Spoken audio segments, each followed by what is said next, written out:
put on the suit. Husband comes home with the kids. The kid jumps on my lap and starts telling me what he wants for Christmas. It was amazing. There's pictures. There's photos. Santa, why you got titties? Yeah, right. So All Santas have titties. Mrs. Infamous and I took Little Infamous to see Santa for the first time this year. And so afterwards I'm talking to her and I was like, oh, what'd you ask Santa for? And she looks me square in the eyes like I was a punk. And she, like, that wasn't Santa. And I was like, you're 4 years old. What are you talking about? What'd you ask for? And she goes, Dad, don't take me to fake Santas anymore. That's amazing. Straight up. She's like the that. best. She just laid it on you. She's seriously calling bullshit at an early age. Straight up. Because I believed in Santa until 8th grade. But is and I'm there a sad piece of shit. 8th grade? Yeah. Your parents did not love you. They don't. For straight up. Is there a disadvantage or an advantage to that? Because I feel like after you let that go, then you can't really get the things that you want, knowing that like Santa's not the legit Santa, you know? I don't know, but you know what I found out tonight? Did you guys know this? Or not? Did you know that Hanukkah can start either right around the same time or after Christmas? I did not know this. Wait, It's whenever they decide to, right? Right?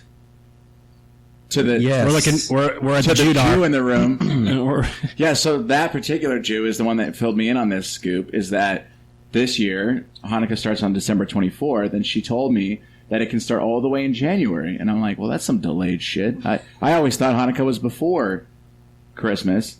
I don't really care too much. You obviously don't hang around a lot of people with money because Jews have all the money. I keep my Jews at bay. Yeah, I keep it like one Jew friend, one Hispanic friend, one black friend. I keep my Jews at bay. Well, just one, huh? Keeping the minority I rotate separate. them. I rotate my Jews in. My privileged thing to do. If you look around my friendship circle, it's pretty much like mid-20s to early 30s white males. Yeah.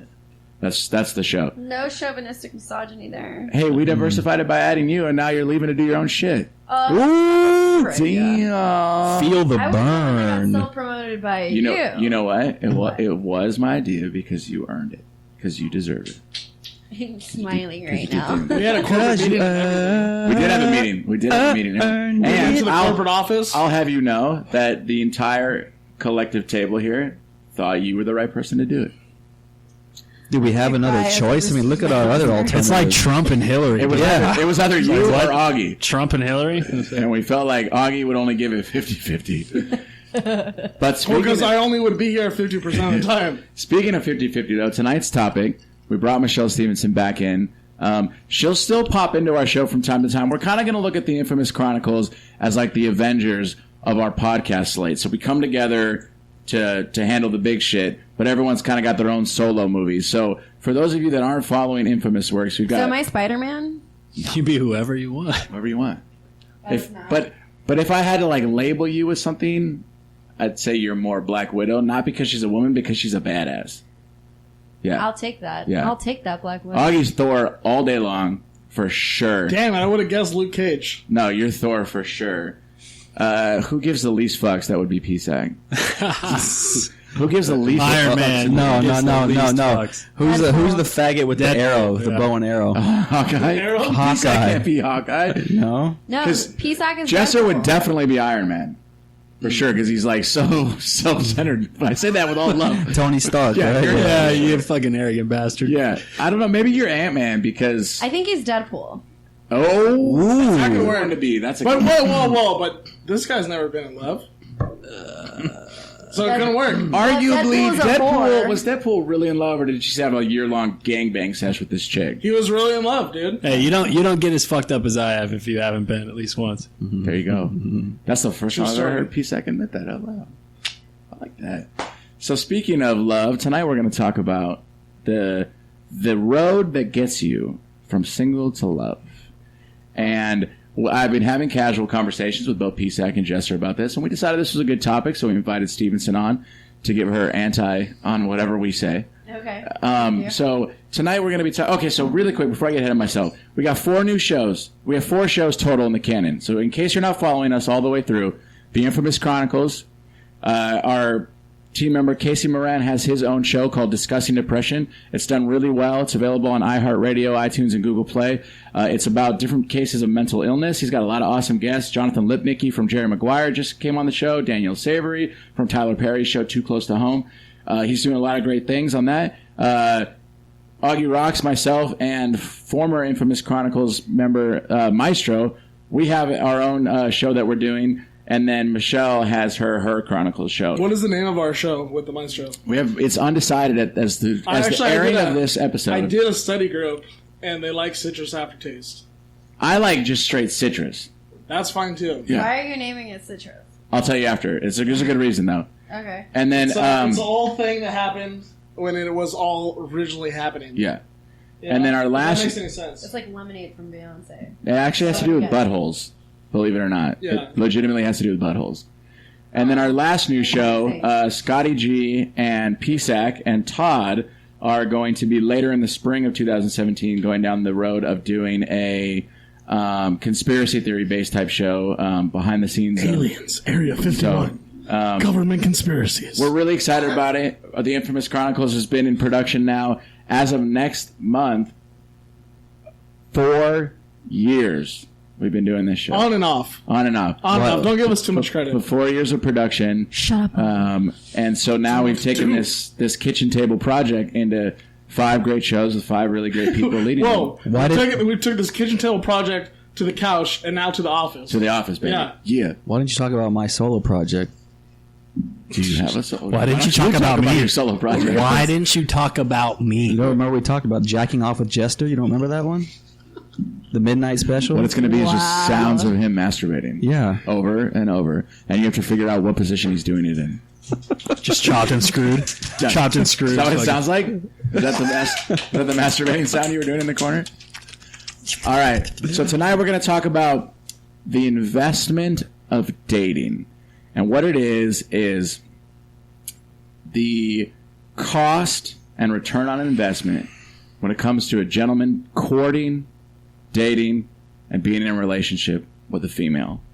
And vice versa, really. Yeah, why you got to discriminate, bro? I said vice versa. So as an example, I'm going to put Jester's love life out there, but I'm going to give it very limited details.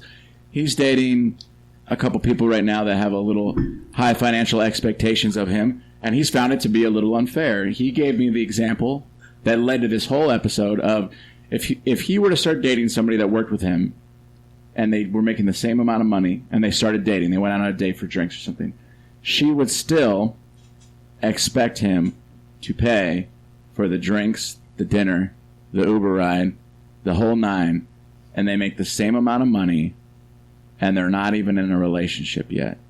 So that's where this whole thing kind of stemmed from. That's not happening. It was just the analogy of it. Jester's not dating anyone at work, just for the record. But that was kind of the analogy of it. And the point that was made is that women are fighting so hard for equal rights and equal wages, which all the women in the room, I understand that the wage gap has not been closed yet. I'm not saying that it has. But on the same token, then they're also still, the majority of women are still expecting men to pay up until, realistically, really, what do you think, three months into the relationship? Life. Life. So what I want to start with is, let's start with this. Let's start with this question. And we'll go round robin, so it'll go PSac, then Mish, then Oggy Rox, then Jester. I'm sorry. What did you just Michele call me? Stevenson, sorry. So PSac, Michele Stevenson, Oggy Rox, and Jester. So the first question is, have you tried getting away with a date and you didn't pay for it? And how did it go? Tried. Okay. I've gotten away with it multiple times. There's certain points where you're just like, yeah, that's not how this goes today. Okay. But it obviously is not going to work out for you if you're trying to get laid or you're trying to, pull that stunt and be like, oh yeah, I'm a baller. Here you go. Let me just throw it out there and just give it to you. But yeah, I mean, I've done it multiple times. Okay. Stevenson, has a guy ever bailed out on you on a check or anything? Yes. Lucky for me, I make enough money to pay for my own way every single time. Why don't you pay for his way? Hold on. Let me get to that point. I have a 90-day trial. Who's taught me by Steve Harvey in his famous book, what was it? Think Like a Man. Act Like a Lady, Think Like a Man. Yeah. Men love the chase. If you guys disagree with me, you guys are basically lying. I agree. The guy should pay to show initiative and be like, hey, I'm going to pay your way. To me, the first 90 days is okay. Impress me. I want to see what you can do. I want to see what you can pay for. Great. Let's have a fun time. Awesome. When it comes to relationship, though, and when it becomes like a serious thing, then yeah, it should be 50-50 because then I'm just expecting you to pay all the time, and then it becomes unfair. Okay. And I think if a man is worth my time, I'm going to spend my way as well. Okay. Oggy Rox? Majority of the time, I just won't even think about it, and I'll just pay. But, like, I've had girls tell me, like, you don't need to pay for me. I'm not the type of chick, which is pretty awesome. Which those are, like, a rare few. If a girl says that to you, does it change your opinion of her at all? No, because I already knew that chick was super awesome. But what you're saying is that makes her more awesome. Before she told, I already knew that she was awesome before she said anything like that. Like, that didn't change my opinion on her. Okay. But if I didn't know her, because I knew her really well, that's another thing. Okay. So if I didn't know her, I'd be like, okay, whatever. Okay. I don't Would know. you be offended if you didn't know the girl and she said, I don't need you to pay for me? Would that offend you? No, because some people have, like, that self-esteem where, like, they don't want anybody to do anything for them. Okay. You know what I mean? So has it ever backfired on you where, like, you expected her to pay her half, you paid yours, and then it didn't really go very well? Not that I can remember. All right. Jester? I'm a traditionalist, so of course I will pay for the first 2 or 3 outings, as just a courtesy of what a gentleman should do. Mm-hmm. But on that 4th date, it's funny how it goes from Mastro's to Larson's to Roy's to Coffee Bean, and she's all for paying for coffee. Carl's Jr. Yeah, right? Right. No, but seriously, like, we burn a hole in that check both looking at it like, who the fuck's going to pay for this 4th one right here? Okay. And it just, I don't know. I mean, I can just tell when a woman is self-centered and just all about her and wants to keep everything hers. But that's not every woman. Right. I'm sure that there's some ladies in this room right now who don't think that way either. All right, so next question. When you take and this is for a new person, out on a date, and you've paid for everything, do you expect to get laid as a result of your financial investment on the date? Starting with you. Oh, so like how much I put in? Let me go reverse this time. Yeah. Sorry. Jester, you go first this time. Yes. Okay. Because if you look at, where we all stemmed from, the whorehouse and all that back in the Midwest, they just paid for it straight out. So now there's this expectation of, well, 3rd date, if I'm not fucking, I'm out. I'm not like that personally, but it's like that's kind of the census. Hey, you got a lot of kick it, baby. No. Come on. Like, if you like a chick, you're not going to sit there and count dates. But, okay, I'm not disagreeing with you. I'm just playing devil's advocate on this conversation. If you were three dates are gone, you're getting ready for date number 4, you've paid for everything thus far, and she hasn't even done more than kiss you. Are you discouraged to pay for this next outing? Yeah. Fair enough. I am. Okay, Oggy Rox, where you at? There hasn't even been a kiss by the 3rd date? No, I'm saying so to recap. So, do you when you pay for things, do you have an expectation?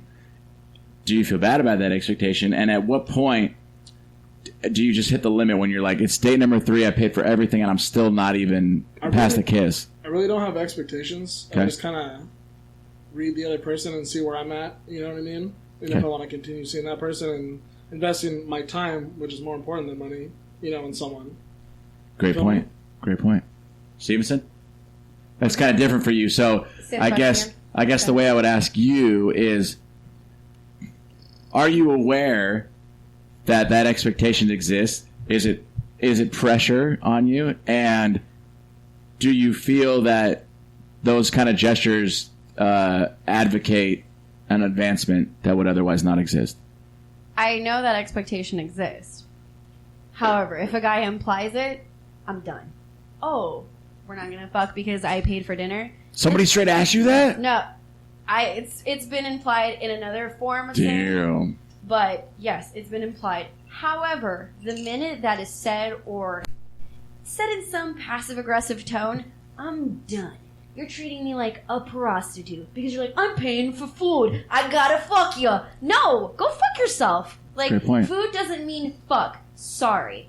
You know what means fucking or making love, for that matter, is 90 days of actually trying, getting to know me on a mental level, and sorry, not a mental, but like on a more sapiosexual level. Because for me, what turns me on is actually having a great conversation with you that lasts hours. Not hey, I need to fuck you, let me pay for your tacos. Like, I'm sorry, that doesn't work for me. Is it always 90 days though? For me, it's always 90 days. Is it always